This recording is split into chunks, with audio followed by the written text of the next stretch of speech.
On the last episode, we rescued this Tandy 1000, aka Panasonic Business Partner 1650. On this episode, we're going to install an ISA compact flash adapter alongside this bracket that goes along with it, which allows you to install an OS onto a compact flash adapter in all your games and everything, basically replacing the function of a hard drive. To do that, it's pretty simple. Just open up the case, locate your expansion slots, and slide the first one in.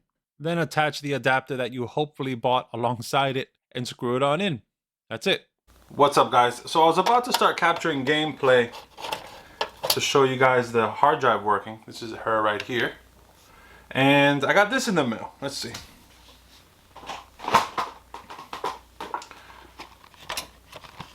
I got a new fan in the mail because the one on here currently is super loud. So if you pick up just a regular 80 millimeter, I'll show you the specs right here. I didn't want to go all out. This was actually on sale for $5. I'll post it on the screen. So we're going to install that, and hopefully this thing runs nice and quiet.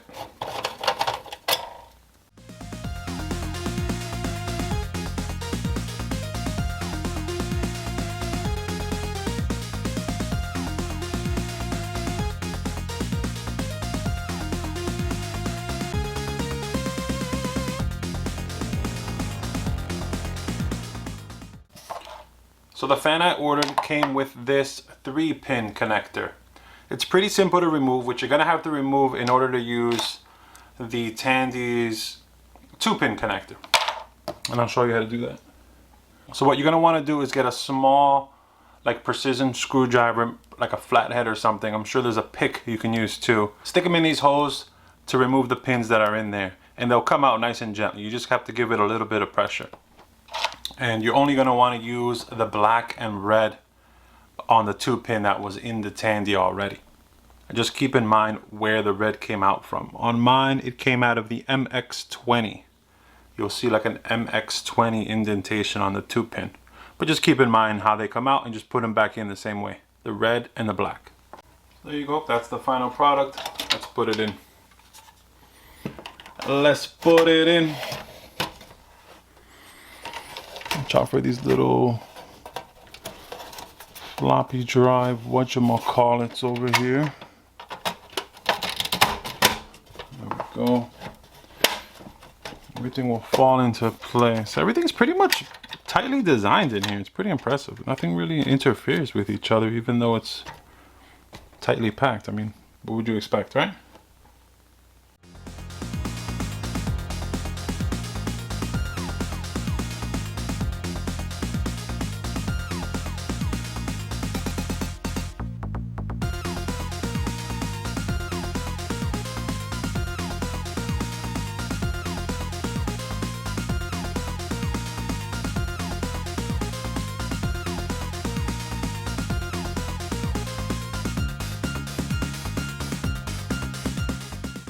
Alright, so let's boot this thing up. I'm gonna grab the keyboard and sit back.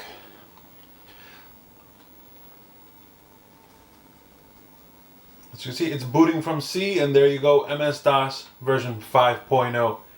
I dabbled with a lot of versions of MS-DOS. I first installed MS-DOS 6, which was okay, but when you started it up, it was giving me like all these error messages.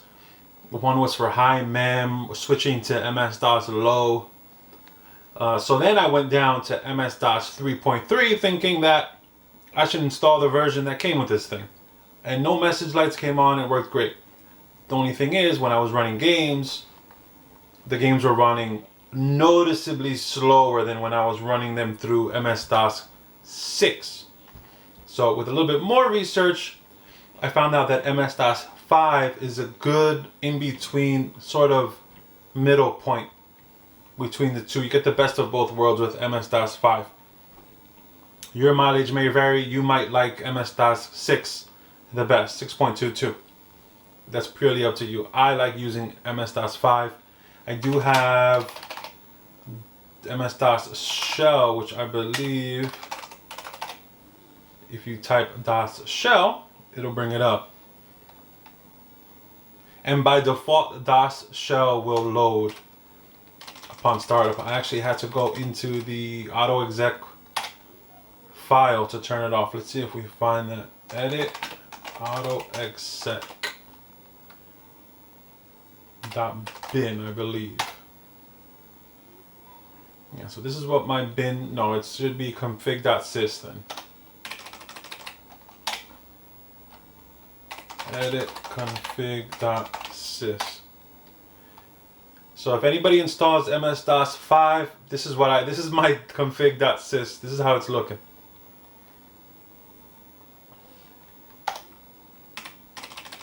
And then DOS shell won't run automatically when you start it up. You actually have to remove that line.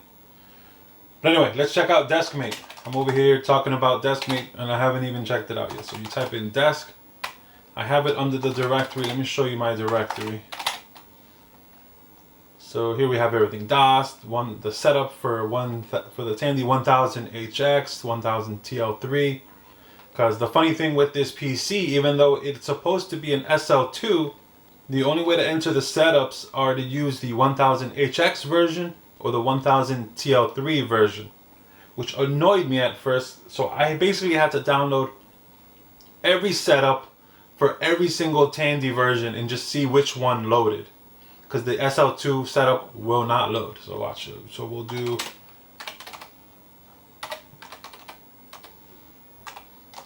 HX, so we'll do setup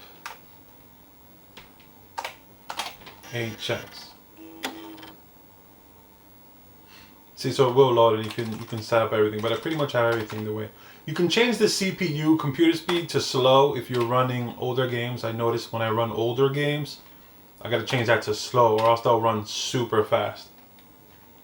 And then obviously if you want to start it up through MS-DOS, you want to start it up through the disk. Because some versions of Tandy will let you boot from the ROM. So that's when you would pick memory, but here we're doing disk. Anyway, we're gonna escape. Not too much to change. And then you'll see that the TL3 version works as well.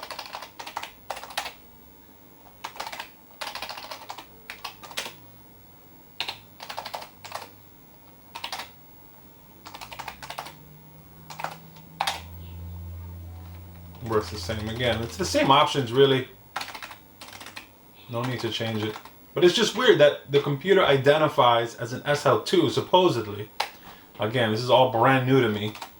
But everything I found online, everybody I'm asking are pointing me towards that this is an SL2, a Tandy 1000 SL2. The setup file won't work. Whatever. That's part of, I actually enjoy, that's the part of the research that I enjoy. Things like this go haywire. So I gotta figure things out for myself. So we entered games directly. Oh no, look, we gotta show you DeskMate first. We're doing desk 1, that's the folder I have it on there. So you just type desk. So load up DeskMate. I believe this is, will this tell you the version?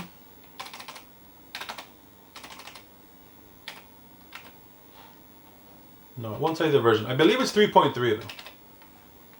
There are fancier versions of DeskMate you could run, but this one's cool. It's got a calculator down here.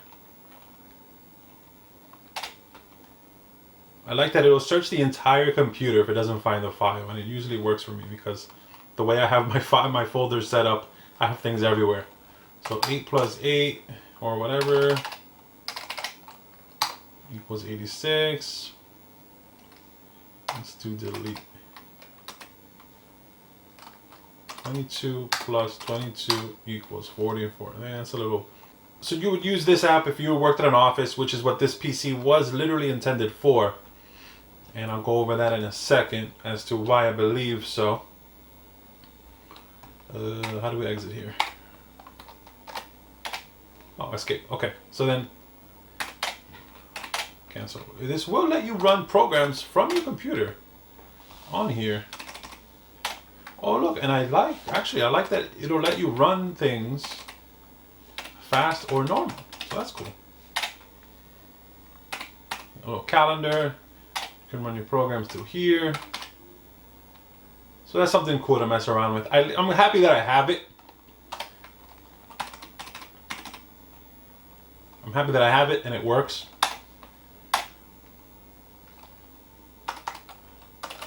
Let's check out some games. The reason I say that this computer was intended for office use only, it seems like they disabled the Tandy sound. They didn't disable Tandy graphics, or at least they tried to. Because Tandy graphics will still work, but I'll get an error message telling me that it's not detected, but it will still load into Tandy graphics. But I am most definitely not getting Tandy sound. And I've tried everything. I've tried loading all types of setups. I've Googled, like, is it in the BIOS? Do I have to change settings in the BIOS? I have no idea. I posted on Reddit. Nobody seems to know why I have no Tandy sound. I have the chip in the motherboard, but I don't have Tandy sound. And watch, I'll show you an example of one. Let's do Rastin. I'm actually loving Rastin. So let's go into the Rastin folder. Rastin, and then we type Tandy, or no, T right after for Tandy graphics. And you can pick Tandy graphics, and see it'll say required hardware not detected, use anyway, yes. And these are the controls I set up. And boom, that's the Tandy graphics there. The only thing is the sound is horrendous. But I do have a new sound card on order, so I'm not too worried about that. I believe the setup should be pretty straightforward. I'm sure I'll find out the hard way. I'm gonna have to download like some driver packs and all that.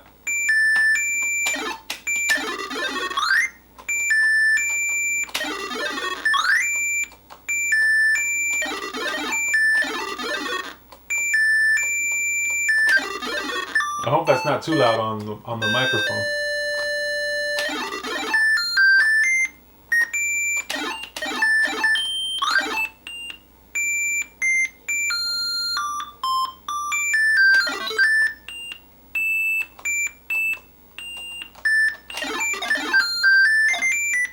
Another game that I have been enjoying is Arkanoid. I've always been a fan of Arkanoid.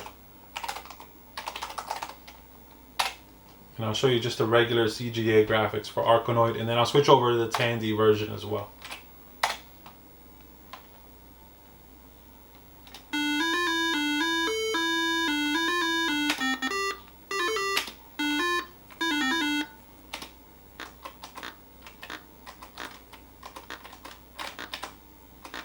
When there's multiple balls, I either can save one or none. Oh, I'm doing pretty well. Oh, see, yeah, there you go. I lost one.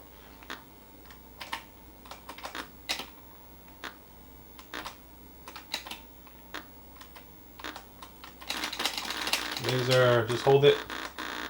I lost the laser. I should have known better. But anyway, I'll show you the Tandy graphics now.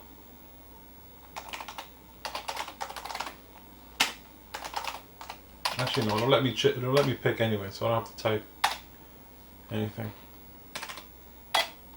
See, it'll say Tandy graphics not detected, but it's there. So I don't get why it's doing that. Again, I understand that this isn't. It's a Tandy motherboard. It doesn't want to be a Tandy. It wants to be an office PC. It's fighting me at every turn, but at least I got it working somewhat. When I get that sound card, things are going to be great.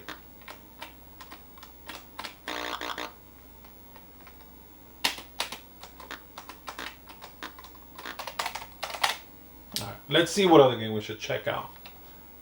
Loom is a good one. Let's do Loom, which is very odd because I'm getting Tandy. Again, I'm getting Tandy graphics with PC speakers sound. Which, I mean, the whole point of these older games is the sound, in my opinion. Not that that's the whole point, but that was the awesome part. So I made a boo-boo. I loaded into CGA graphics, which looks horrible. The image is kind of blown out on screen. I hope you could see that. I'll try to darken it. There you go. The little guy's walking there.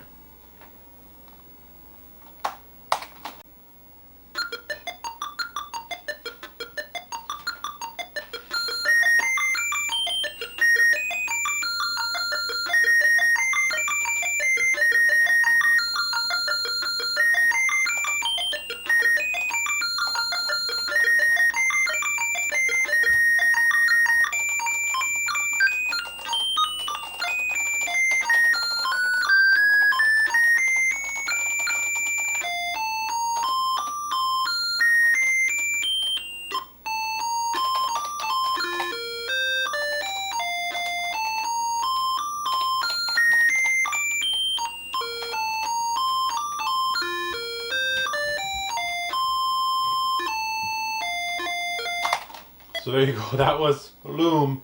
Imagine having to listen to that. That was horrible.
So there you have it. That's my look at the Panasonic Business Partner 1650 slash Tandy SL2, baby. Who knows? Nobody knows. This thing is an anomaly for real. But, so I'm happy I got the fan in. I got the compact flash hard drive in. Actually, let me show you. I did pick up this thing too. This reads USB sticks. This is a Gotek. It reads USB sticks as floppy drives, which I don't know why I bought it, because I have the compact flash drive, which I can do everything on that anyway that I could do on here. But I do want to get this working. The only reason I didn't get this working is because I have to read a bunch of schematics and see what kind of jumper settings I got to do and like solder them into place. I don't want to rush that. I want to take my time with that and do it right. But I'm at least happy that we have Tandy graphics on most games. I'd say a majority, 80% of the games, I'm able to enable Tandy graphics.